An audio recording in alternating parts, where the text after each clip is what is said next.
This is Inside Indiana Business Radio for the morning of Tuesday, October 8th, 2024. I'm Alex Brown.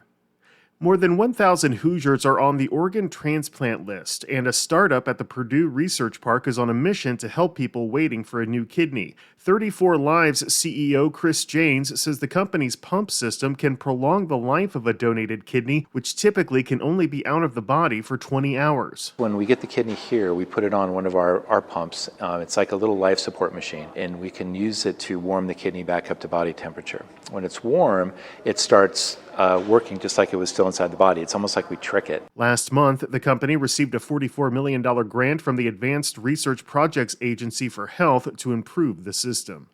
U.S. News & World Report has released its annual ranking of the best children's hospitals in the country. While there are no Indiana hospitals on the overall top 10 ranking, Riley Hospital for Children in Indianapolis is ranked in multiple specialty categories, including urology and pulmonology. Big Lots is closing more stores, including one each in South Bend and Muncie, as it works through the Chapter 11 bankruptcy process. The discount retailer had previously announced the closure of 7 stores in the Hoosier State, which are now among around 450 nationwide set to close.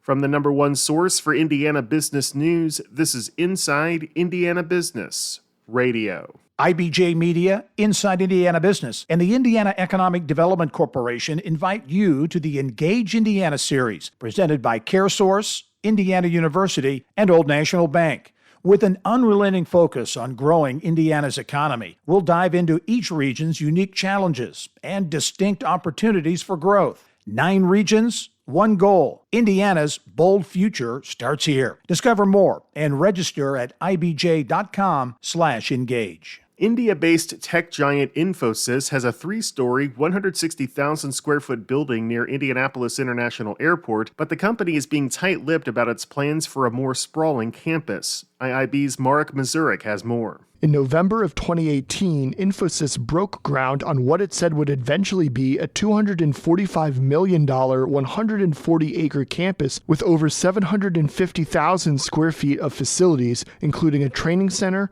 conference and recreational facilities, and other amenities.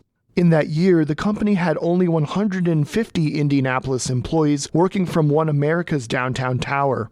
At that time, however, Infosys said it planned to have 3,000 Indianapolis area employees by the end of 2023. But to date, only one Infosys building has risen from the former parking lot at the northeast corner of the Sam Jones Expressway and South High School Road. The company canceled a planned celebration for the opening of that building in May of 2023. Now it's unclear what comes next for the campus. The company itself has not been forthcoming, and those outside the company say answers are hard to come by. For its part, the Indianapolis Department of Metropolitan Development says Infosys is in compliance with its incentives agreement. But there are signs the company has fallen short of its original job-creating vision. An IBJ reporter's visit to the site revealed that people are working in the building, and the 100-space parking lot was nearly full.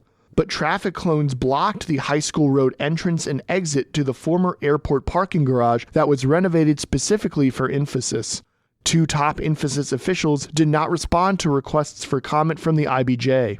I'm Marek Mazurek for Inside Indiana Business Radio. Gary Chicago International Airport will today begin a series of infrastructure improvements that officials say will boost the airport's capacity to handle air cargo freight. The airport has secured around $24 million for the improvements that are highlighted by the installation of a jet fuel service pipeline to service large capacity storage tanks and the construction of an air cargo logistics apron. Gary Airport officials said the new apron increases the airport's operating capacity by 8 cargo planes. The improvements also include upgrades to the airport's sewer systems. The airport says the improvements getting underway this week represent phase 1 of a multi-stage plan to upgrade cargo offerings. The event comes just a few weeks after the airport received approval from the FAA for a new $16.4 million airport traffic control tower to replace the aging tower that was built in 1972.